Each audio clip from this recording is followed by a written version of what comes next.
in the wake of the hysteria created by the coronavirus, I have been holding my breath and keeping my calm the whole time. A lot of people have been saying, "Oh, Joe, you better do something on coronavirus," and I've just been laughing because I remember that several years ago within my city and even beyond my city in the city of in the state of Maryland, U.S., I remember that I went around and I was telling people that there will be a scenario where people are going to be on lockdown like this and not allowed to step out of their homes, and there will even be deaths on the street. And I even told some of my African brothers and sisters that most of them may have a problem even getting on the plane to come home if they wanted to. And everybody said, "Oh, Joseph, you are such a conspiracy theorist." People called me nuts and called me crazy and all kinds of stuff. 10 years down the line, people are calling me from all over. "Joe, that thing you said, it's happening. Oh my gosh, you saw it, you saw it." I wasn't even prophesying. I was just telling them based on research that I had carried out.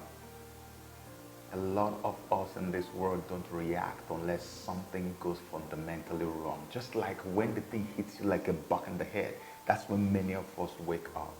Coronavirus, look at the hysteria.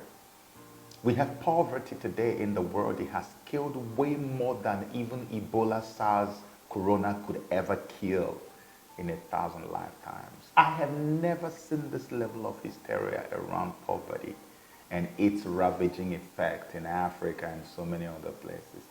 Obesity, disinformation, all these things have been killing. No hysteria. Why Corona? And this is not to play down on the impact or the effects of the coronavirus. I mean, it's only a madman who would deny the effect of the coronavirus, which we can all see every day, how much it's killing and how fast it's spreading. Only a madman. So I'm not playing down on the effects of corona, but why the hysteria? I always want to ask why.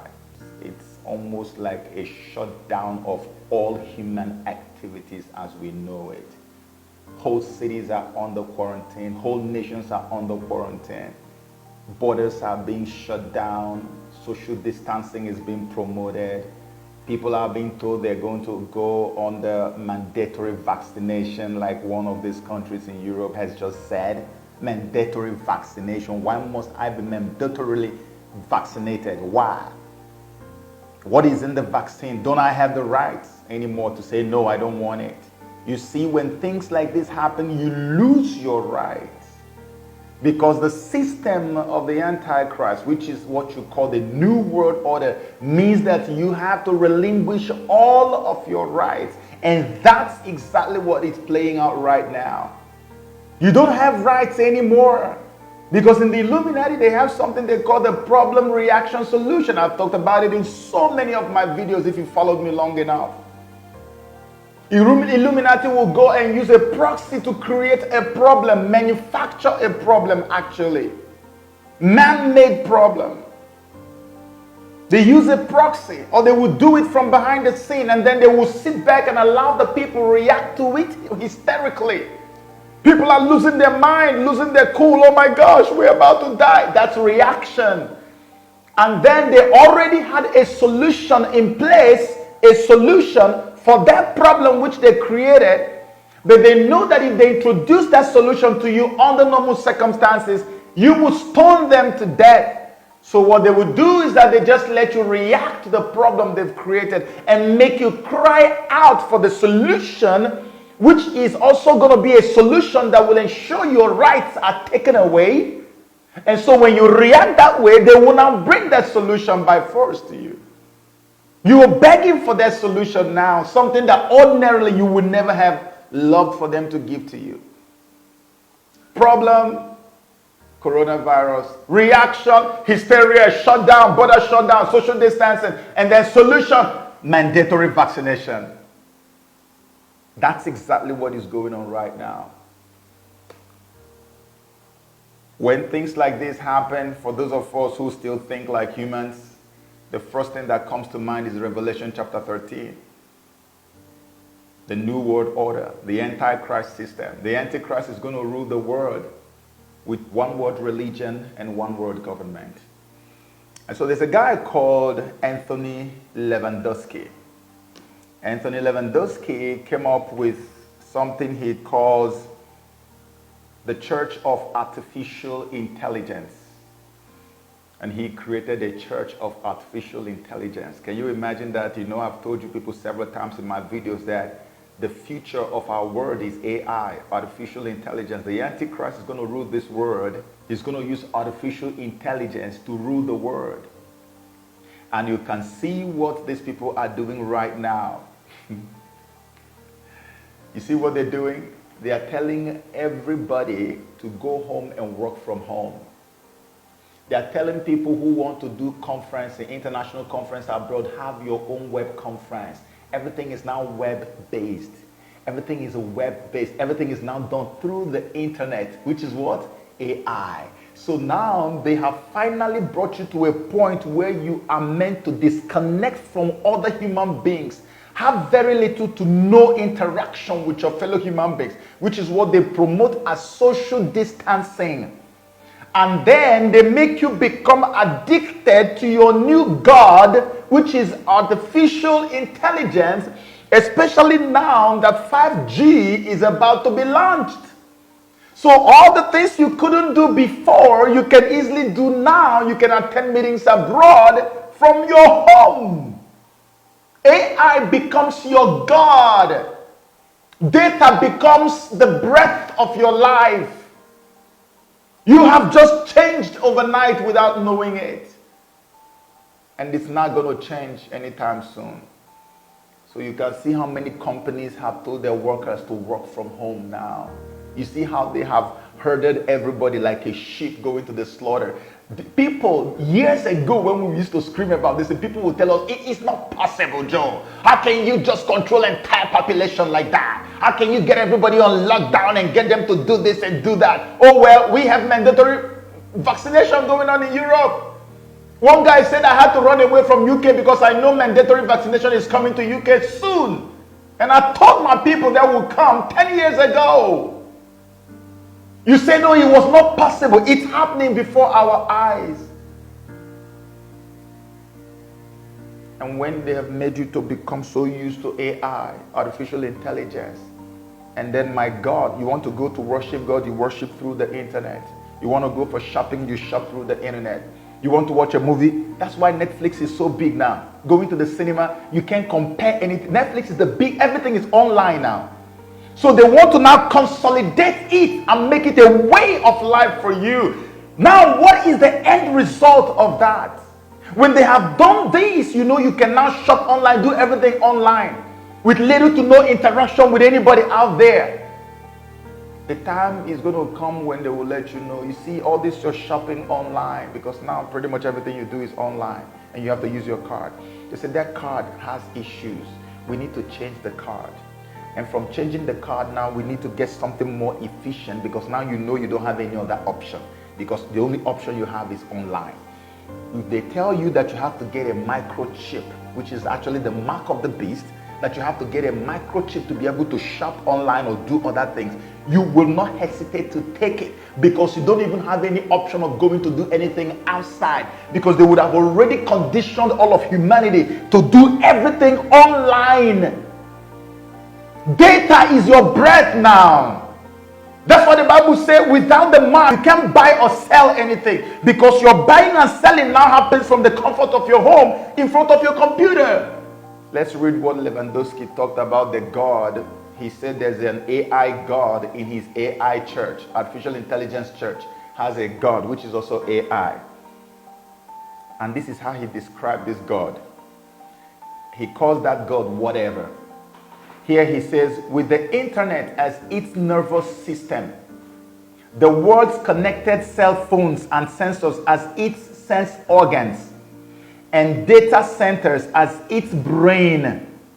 Data centers as its brain. The whatever, which is the God, will hear everything, see everything, and be everywhere at all times. The only rational word to describe that whatever, thinks Lewandowski, is God. Written here. And the only way to influence a deity is through prayer and worship. He just described what the Antichrist is going to look like for us. The documents state that Way of the Future's activities will focus on the realization, acceptance, and worship of a Godhead based on artificial intelligence developed through computer hardware and software. Yeah. You've expressed your reservations about AI and your fears about that. Yeah, I just think the singularity is probably the right word, because we just don't know what's going to happen once there's intelligence substantially greater than that of a human brain. The primitive forms of artificial intelligence we already have proved very useful, but I think the development of full artificial intelligence could spell the end of the human race. In ancient times, land was the most important asset in the economy, so politics was the struggle to control land. In the last 200 years, machines replaced land as the most important economic asset, so politics became the struggle to control the machines. And now data is replacing machines as the most important asset. So politics is really a struggle about who owns and who controls the flows of data in the world.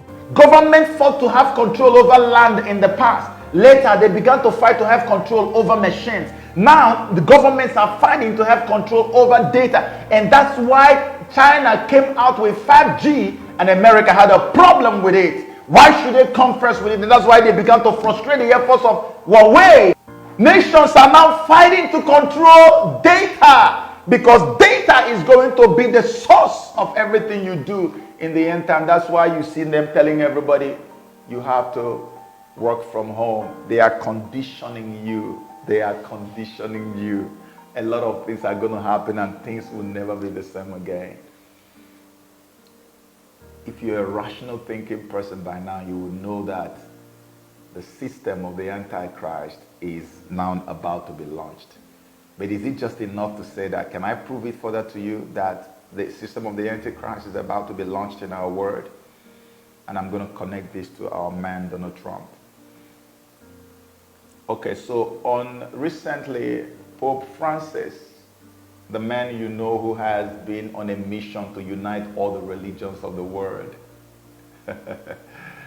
I mean, he does not make any apologies for it. He does not hide it. He does not mince words. The guy wants every religion in the world to unite, to the point he even told Christians that proselytizing is bad. That means that Christians should stop going out to preach to people of other religions to convert them into Christianity. That is wrong. It is a sin. Pope Francis said that live. Said he would never do that. Why would you convert? And you know why he said that? Because the man believes that all the religions are good and they are the same and they all worship the same God. That's why he has been fighting to bring every single religion that has a name in this world under one umbrella. What did the Bible say about that in Revelation chapter 13? He calls it the one world religion. Are we close to one world religion being activated officially in our world? Yes. Let me prove it to you. Some things happened this week that we think should really capture the attention of most people, especially Protestants. I don't know if you're aware of what the Pope did on Thursday, September 12, but he had a special video where he is now setting up a date to establish a global pact with the leaders of the world to re-educate the young people of the world. This was also presented by the Vatican in written form, as well as the Pope himself reading it on a video, and the date is May 14, 2020. Dobbiamo puntare sulla educazione, che apre la mente e i cuori ad una comprensione più larga e più profonda della realtà. Serve un patto educativo globale. We need a global compact on education. The world needs to be re-educated, and we need the leaders of the world to come together and sign this compact. And a compact, of course, is a firm contract, promise, treaty, or an agreement. Che ci educhi alla solidarietà universale, a un nuovo umanesimo. Per questo ho promosso un evento mondiale. So he says we're going to promote this global event that is going to create a new universal solidarity. Now, that solidarity means a new unity, and that's been his mantra through his papacy, and a new humanism. He talks about, you wonder, what does a new humanism mean? Usually, churches are reluctant to talk about humanistic point of view because Christians do not have the humanistic point of view. We've got the Christian worldview. What is humanism all about? It is a deviation from divinity. That's what they want to do, to re-educate the children of the world, just like Planned Parenthood has been re-educating our children on comprehensive sexuality education, telling babies as young as 4, 5, 6, 7 that masturbation is good, that it's okay to fall in love with somebody of the same gender. Somebody who is a woman can actually become a male, and a male can actually become a woman. That is normal. These are the new normals. Un proverbio africano recita che per educare un bambino serve un intero villaggio, ma dobbiamo costruirlo, questo villaggio. And then he quotes from a familiar proverb that it takes a village to raise a child. That was used by Hillary Clinton both prior and during her campaign. And it sounds beautiful because the word village is not like city, it's not like nation or country or some political power. It's kind of homey. So he's saying that we need to, the world, we need to look upon the world as a village. We need to come together as the village leaders and train the children of the village. And of course, he's talking about programming the children of the world is what this is dealing with. E dobbiamo modificare il terreno delle discriminazioni, come ho sostenuto nel documento che ho recentemente sottoscritto col grande imam di Al-Azhar ad Abu Dhabi. All right, now, I don't know if you caught this, but this is the only individual that he cites in the whole video. Surprisingly, it's the Grand Imam of Abu Dhabi, Al-Azhar. The Grand Imam Al-Azhar of Abu Dhabi that he went and visited, and they signed the global pact of friendship across religions. It was after he signed that pact with that Grand Imam in Abu Dhabi that they named a huge mosque after Mary, the mother of Christ. He referenced him in this video announcement. And what is this pact for the re-education of the world's children? You remember, coronavirus is killing off the adults, the old people, the 60-somethings, or maybe 70-somethings, 80-something. These are the people they are killing.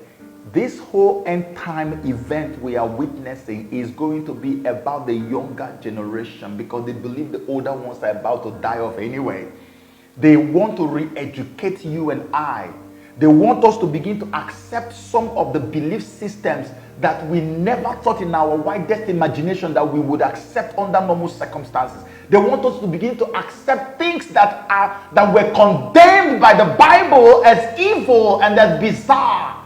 Pope Francis continues to shake things up in the Catholic Church. Yesterday, apparently, he was talking to a gay man in Chile and told him that you are gay, doesn't matter, God made you like this and loves you like this. So will Catholics follow his who am I to judge stand? That's the re-education program that is about to happen. That's what the man is going to do. And he is also focusing that on the so-called environmental thing they were talking about. They want to re-educate the people about religion, that all religions are good. That's the re-education. Who is going to be there in attendance? The leaders of all religious groups on earth. High-profile individuals in sports, in entertainment, in politics, in every aspect of life have been invited to attend this massive global one-of-a-kind event in Rome, invited by the Pope. This is happening May 14, 2020. And guess what comes immediately after it? Immediately after it, this other particular event is going to happen. Let me read you something here. It says, on Wednesday, September 26, 2018, at the Peace Palace in The Hague, the Carnegie Foundation and the Elijah Interfaith Institute announced that a declaration of friendship across religions intending to foster peace is in the making. Okay, here's what comes after that. It says, prominent religious leaders of the various faiths in the world will be invited to sign the declaration at a historic summit at the Peace Palace in June 2020. This thing they want to sign is to activate the one world religion for the first time in history, since we've been reading it in the Bible. And look at what Prophet Sundar, this Indian prophet, look at what he said about Pope Francis regarding the one world religion. Now I tell you some current news that is going to happen. 3 years ago, the Lord showed me, which I have now made public, that the present Pope is the false prophet. You heard that? Now, and subsequently over the years, the signs of him being the false prophet mentioned in Revelation 13 are coming to pass one by one. This year, he has made an announcement. The announcement is the formation of one world religion. And an invitation has been issued to all top religious leaders on the world to gather together September 2020 in the city of Hague in Holland at a place called the Peace Palace to sign the covenant of one world religion. Now, I don't know why Prophet Sundar says September for the signing, but what I'm seeing in the document in front of me here is June 2020. And June actually makes a lot of sense because June comes immediately after the so-called pact for the re-education of the world's children, which Pope Francis is going to have in May. So the very next month, it makes sense that they're going to go over there to go and sign this thing, which is called Friendship Across Religions, which is actually activating the one world religion. Except if the date has been moved forward to September. I don't know. Maybe that's why Professor Sundar called it September. But whichever one it is, whether it is June or September, the one world religion is activated in this very year. And now, let us connect some dots. Pope Francis is coming to have a program to sign a pact for the re-education of the world's children to accept the system of the Antichrist, which is the New World Order, basically. After that, the one world religion will be signed into effect, and that will become the first time that the regime of the Antichrist is taking official effect in our world. And we know that there is only one regime on earth, prominent one today that we know, that is at parallel with the New World Order. And that regime is that of Donald Trump, which explains why Pope Francis is very angry with Trump, never speaks well of him. He always criticizes Donald Trump. Never. They're not friends. Because the man is at parallel. Whatever he's doing is at parallel with the dictates of the New World Order. And now, if the New World Order is actually beginning officially in June or September, according to Professor Sundar, how do you expect them to have Donald Trump come back to power again if Donald Trump is the only formidable force that is antagonistic to their New World Order system? You see why I said in my previous video that the fight to get rid of Trump is completely valid and it is on a top gear right now as we speak. Even this whole corona is also part of what they want to use to humble and humiliate Donald Trump out of power. Let me explain that to you. Let me explain it to you.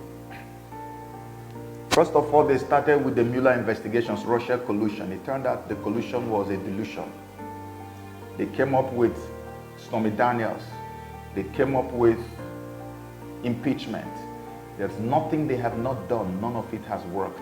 This man remains in power.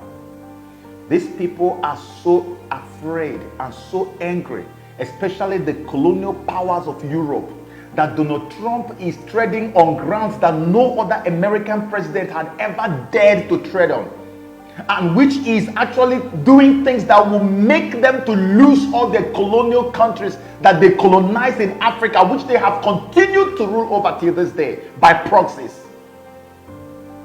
So these people are fidgeting. They are so angry. They are on edge. These people want to do everything to bring Trump down. That's why if you look at all the narrative going on in the mainstream media as usual, you see that they've already started blaming Trump for the coronavirus, despite all the quick action he had taken.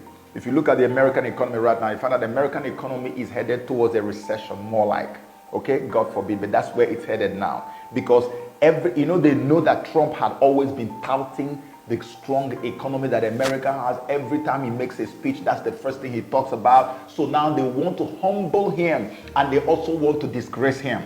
I saw the president of France, Macron, the other day on the screen, making some very sweeping changes, destroying every aspect of life in France. You are blocking border, you are blocking, like virtually nothing. It's like everybody should just stay indoors like a prisoner because of coronavirus. Because of coronavirus. And all these things they do is to make sure that Trump does the same thing. Before you know it, they will also come out and say, oh, martial law, like just the way Spain or whatever declared mandatory vaccination. They also expect Trump to do this. So everything they want him to do, they are doing it.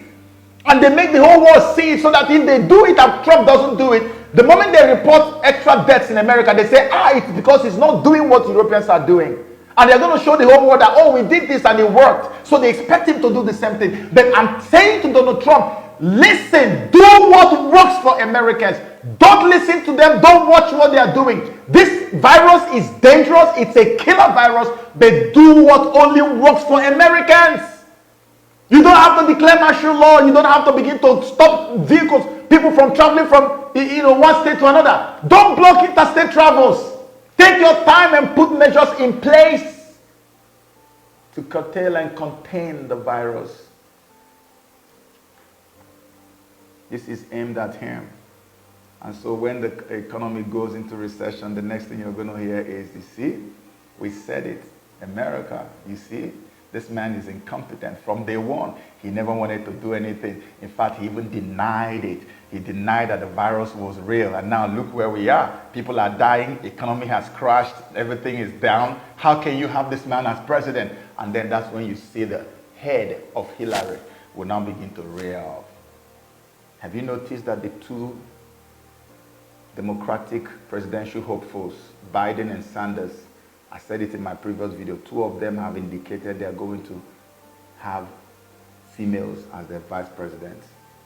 Did you see the recent publication now on Breitbart News? Whoopi Goldberg has now advised Biden, Whoopi Goldberg, right, from the View, has advised Biden to pick Hillary Clinton as her vice president. In that Simpsons video that I showed in my previous video, there's a Simpsons video. You know The Simpsons, okay? The sitcom. They always make predictions. I detailed this in my previous video. They predicted the 9/11. They predicted that Disney was going to buy Fox. They predicted Donald Trump presidency. And in that prediction, they had a woman called Lisa who took over from Donald Trump around about 2020, from the way they put it. Now, this woman is busy calling her cabinet and saying, let's know where we are now in the economy. And they say, oh, we are broke because of what Trump did. So it's almost, in other words, Trump bankrupted America. And that's almost what they are walking the man into right now. So the moment they pick Hillary as vice presidential candidate, just know it deep down in your spirit that Hillary has become America's president. No two ways about that. And that Hillary you are looking at there is 100% in compliance with the New World Order, which is going to take effect between May and June, according to Pope Francis. You see the connection of all the things that is going on. That's why life is completely changing for everyone right now. And they are going to put more pressure and put more pressure and put more pressure until they make this man cave.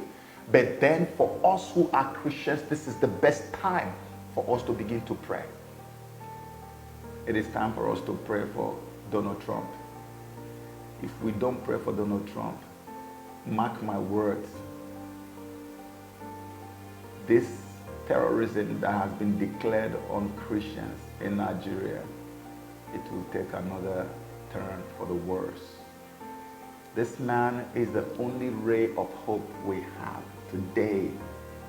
And from the things that I see, from the dots I am connecting, the dark clouds are closing in on him at an unprecedented rate. And I feel like if we can rise up to pray, God will come and save him and keep him for us for at least another 4 years, so that we can consolidate, so that he can also consolidate on the little gains that we have made, to the point that in Nigeria today, people are afraid of Donald Trump, that they even know that there's somebody who is speaking for Christians in Nigeria, to the extent that today we now know that the Trump administration has put a bounty on the Boko Haram leader and has decided that they are going to get him whatever it takes, just like they got the Soleimani of Iran. Imagine that just shortly before they were supposed to come in, because they've already created a global alliance against religious persecution and mentioned Nigeria in one of the places where they need to intervene. And right before they came, look at coronavirus everywhere. These people are fighting, and this whole thing is all for the soul of Africa. I wish that Africans will understand this. That's why we created a campaign group for Donald Trump. It's called Africans for Trump 2020. I was shocked that I mentioned it briefly in my previous video, and before you know it, so many people have registered. I'm asking you, if you have not registered, please try and register. We're still going to make another video, a proper video to announce it. We are going to be in every capital in Africa. We want to pray, not only pray, then call our peoples abroad. If you are in Africa, those of us in America, we will call around. We will visit people and talk to them about the importance of casting our vote for this man and supporting him. It is very crucial, my people.